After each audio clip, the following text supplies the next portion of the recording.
This is a Mitch'n and Mauck'n short hop. Quick and thoughts from around the big leagues. With baseball being an everyday thing, Tyrell and I decided we needed to kind of get some information out once or twice a week. Definitely on Sunday nights to kind of wrap up the weekends, and then especially the trade deadline coming along. There's been a lot of news, rumors. We're going to hit on all those really quick. Let's go to the first topic of the night, Tyrell. Give me your quick, instant reaction from the San Diego series. Better than I expected. I liked seeing Jordan Walker finally hit the ball.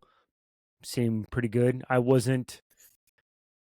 had hope until the last two games, until today, when I saw that 7-0 score. I thought they had a little bit of fight in them after the Contreras getting hit twice yesterday, and then they went after Machado. But, it went better than I expected. Going 2-2 in the homes with those two teams, I'm pretty happy with it. It's sad. And then we have some breaking news. Seth Lugo and the Royals have just finalized an extension. And we'll talk about that in the trade deadline rumors. This is why we do the short hop for breaking news, things like that. After Friday night when the offense struggled, but they still won, Miles Michaelis pitched exceptionally well in one of the first two games. You thought there was some hope. Maybe they could take 3 out of 4, maybe even a sweep.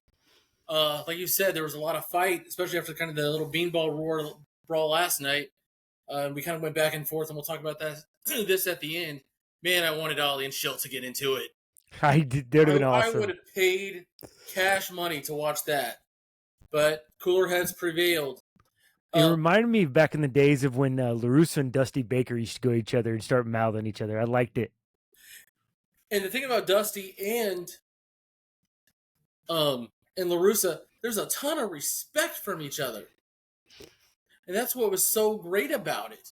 LaRusso even said in his book he wished he would have added Dusty to his coaching staff. But that just never came to play. Sad that a split is exciting right now. And I think we know the direction this team's going to go as we kind of head towards our next topic, the trade deadline rumors, St. Louis oriented. John Mozeliak was on the pregame show on the flagship today. Made it pretty clear they're going to move pitching. He said when he was on the other side of it as a buyer, which to me implied that the Cardinals are going to look to sell, that he was always looking for pitching. The Mike Claiborne is one who asked the question from the Cardinals flagship. Who's running the deadline? Mo made it clear that Mo's in charge. Chaim Bloom is a voice, according to Mo, in the room as a part of the team, not just the secondary voice, but just one of many voices. However, Mo did say if it is a franchise-altering decision, he would pull Chaim Bloom aside and they would have a conversation. Before we kind of get into the rumors, what do you think about the guy screwing it up, getting one last shot? You've just lost your fandom all over again. We had hope coming into the season about Bloom, and then to allow Mo, which these are going to be franchise-altering moves no matter what. I mean, you're talking about getting rid of a closer, a stud closer, maybe a Hall of Fame third baseman, and a lot of your prospects. And some of your Maton's gone. We already know Fetty is out. Michaelis is after the end of the year, but nobody's going to take him. So all of your 1-year contracts you're going to trade out of here. And the fact that the guy that screwed it up gets to try to fix it is what's been wrong with this franchise for so long. Eric Fetty was traded today to Atlanta for my favorite player, the one to be named later. And cash considerations. My second favorite player. Yes. At this point, that deal's just kind of a wash. When you look at the deadline rumors, the big one, of course, surrounding Brendan Donovan, the Cardinals All-Star. The reports are St. Louis would have to be blown away by an offer. Realistically, we get top 30 picks or top 30 prospects on MLIB.com. What do you think Brendan Donovan could actually bring back in a trade? What is a blown away offer for a Brendan Donovan? Is he worth a top 10 prospect? No. He's a super utility guy that can play with the place. I would top 30 is what I'll give you. He's valuable to St. Louis. He's Tommy Edman was valuable to the Dodgers. They were willing to part ways, but nobody else is willing. You got to need that guy. I mean, you already saw the Yankees go and get Rosario. I don't think the blown away aspect is you think you're going to get Sandy Alcantara 1-on-1v1. That's not how this works. This will be a perfect St. Louis type trade. The big prospect I'm kind of hearing on a few different channels from the Dodgers would be their eighth best prospect, River Ryan, who of course is coming off Tommy John surgery. Yep. But has that upside. 26 years old, a little older for a prospect, but grades out with a 65 fastball, 55 curve. They're interested in him kind of more as a pitcher. He was a two-way guy in college, but again, coming off Tommy John, that's kind of the bigger name. The other guy from the Dodgers I like would be Jackson Ferris, a lefty who's in Double-A right now. But is that asking too much realistically for Brendan Donovan? Yes. I don't think you're going to get that. I don't in today's baseball, you're not going to get that because everybody values their prospects so much. This isn't Walt Jocketty's baseball anymore. We're not going to be able to get stud for junk. Like everybody knows their farm system, their organization forward and backwards. I don't think you're getting anybody blowing you away. They're even talking about with Arenado, you're not going to be blown away. And that's a Hall of Famer. You're not getting blown away with Halsey also because he's doesn't have control after this year. So you're not going to pay unless that team wants to pay him, which I don't think very many team wants to play a aging closer anymore. I absolutely love Cardinals Twitter because you see the greatest trades in the world on Twitter. The big best. one I like to see was Ben Rice, who was the number 3 prospect in the Yankees organization, who just hit, I think it was the other night, 4 home runs in AAA. Like, we're not getting Ben Rice. There's not a single guy that the Cardinals are going to bring that is going to bring a top 10 prospect back, unless you somehow magically get a bidding war for a Helsley between the Dodgers and the Phillies. And even then, throwing the Mariners. And even then, maybe you can get up to a 15. Yeah.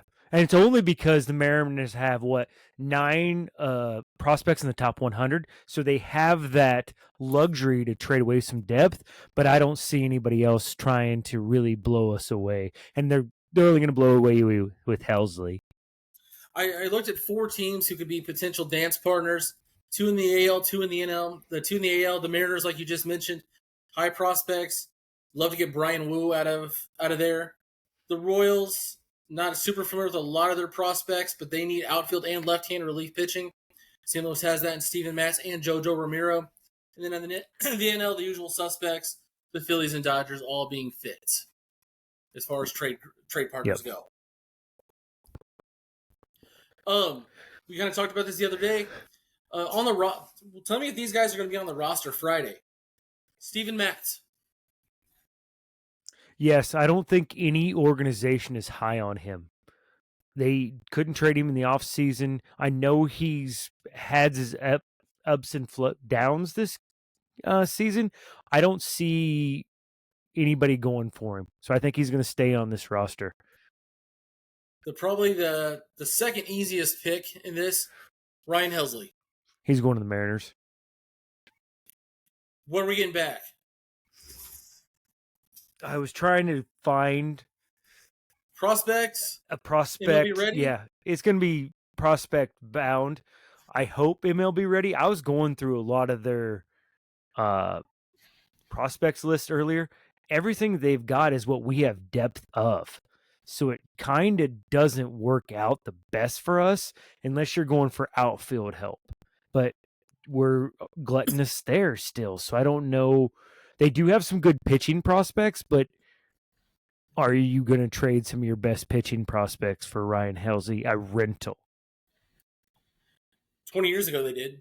People did. I mean, that was the way the game was played, but we're still deep into Moneyball. I think Dollar Bill and Money Mo saw the movie Moneyball. They didn't actually read the book or follow the 2003 Oakland A's. They saw that movie. They were like, this is amazing. This is how we're going to run it.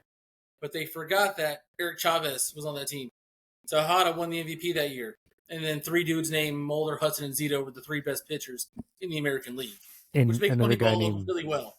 Yeah, another guy named Giambi was, Giambi was going after the Moneyball. Yeah, like he was like, what are you... they tried to follow Moneyball with Pujols leaving and thought they could get what they wanted with Beltran, and didn't just happen. The next guy I got on my list, Jojo Ramiro. Is he still wearing Cardinal red on Friday? In all honesty, you're going to have to blow the Cardinals away to get him because he's under contract till 27. That's his free agent year. So why would you give up a guy with control, a lefty out of the bullpen with control? I think he's on this team, and if he's gone, he's going to fetch a bigger price than a couple of the other guys. The guy that you can almost bet the house on, he's going to be gone, Phil Maton. $2 million gone. Can get guys out. Fits in a lot of people's bullpens. Can emergency close for you. Can be a setup guy. I mean, his bags. He probably shouldn't pack his bags after the homestand. I wouldn't. And which is horrible because that contract's only $2 million for this year, and he is pitched so well out of that bullpen, and really, since he came on, has really united that bullpen and kind of fixed it. And he's why the bullpen is where they're at right now. I agree. He's that good anchor guy. He can get you from, starters aren't going even 6 anymore. Starters are going about 5. And he is definitely one of those anchors inside there. And we'll talk about pitching wins at some other time. That he's probably the guy that is 100% guaranteed to be gone. The last on my list, we touched on it briefly. Brendan Donovan. Is he still a Cardinal on Friday? I think Brendan Donovan stays a Cardinal. He's too much of that stereotypical white, hard-nosed baseball player that St. Louis Cardinal fans love. He's under control. He's can play multiple positions. This is the time to move him. This whole time. This is the Lars Nootbaar time. You should have moved sell high right now on Donnie. He is aging.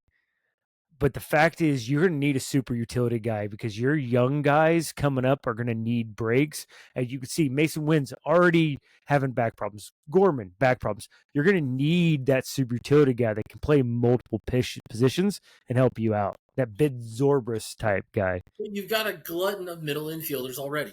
You do. Your best prospect is a second base shortstop. Do you see him going third base at all? No, because in the event of moving on from Nolan Arenado, you slide Gorman there. You maybe throw Donovan back there. There's guys ahead of him, I think. Mason Wynn's. That's been my only question about bringing Weatherholt up is what do you do with this third base, second base situation? Because surprise, do you slide Wynn over? Yeah, saw that. Yeah. So that'll be kind of an interesting thing, but it's probably Gorman going to third, most likely, kind of creating him an everyday spot.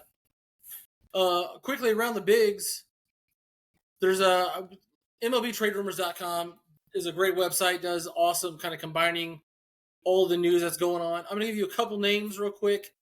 Kind of tell me what your thoughts. The first one, this is the biggest name, of course, Eugenio Suarez from the Diamondbacks. He's a free agent season end. He's only behind Ohtani in home runs and RBIs. That's a guy who's going to get a premium. Yes, absolute Reds premium. are the hot team for him. Yeah, I'm shocked about the Reds being on this list. Young core, and you actually got a competent, guy in the dugout. And that ballpark, you could crush in that ballpark. Suarez is going to hit 15 home runs down the stretch in Cincinnati. If that's especially if Miles Michael is pitching to him. Mariners, Cubs, Yankees, Mets, Reds are kind of the big ones on him. Mitch Keller from the Pirates, another guy. Yankees, Blue Jays kind of after him. Sandy Alcantara, we talked about him possibly with a reunion in St. Louis. Maybe moving on from a Nootbaar or somebody like that, dealing from your position of strength, which is your catching depth. Tomorrow night, starter Edward Cabrera from the Marlins. He make that start tomorrow, or is he on the way out?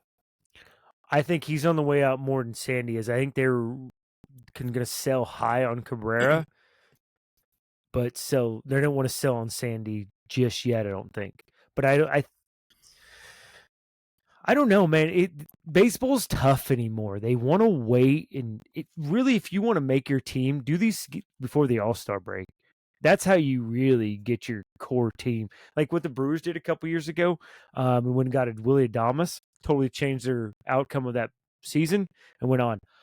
I think Cabrera's gets traded. I don't know if it's tomorrow or the night though. So he thinks maybe he gets one more start, and then what are you hearing out in Arizona on the sports talk there? They've got the three biggest names: Suarez, then of course two pitchers in Zach Gallen and Merle Kelly. They want Three hauls of the for top 10 everybody. names. Big names. They want hauls for everybody. They're not.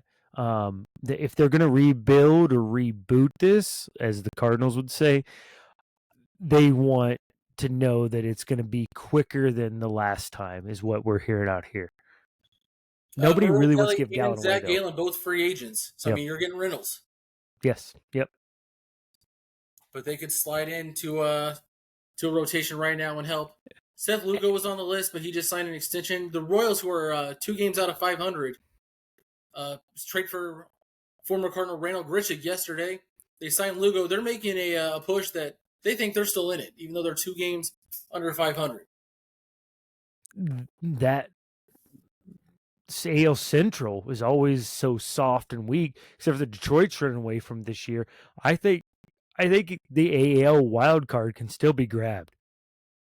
And we, love to see our neighbors to the west doing well. Bobby Wood Jr. is a heck of a ball player. Final thought for the night. Main event, right there on the mound, packed Busch Stadium. Ollie versus Mike Schmidt. Bare knuckles. Who's winning and why? I'm going Ollie because low key guy is jocked. He's got some pipes on him, got some forearms. I think you're gonna go Ollie on that, and he's a little bit younger than Schilt. But yeah, I'm going Ollie, even though it's against my better judgment. Never underestimate an angry old man, brother. He's got that old man strength. Schilt spent 18 years in the organization and got shown the boot. Philosophical differences, my ass. Winning was the philosophical difference. Yep.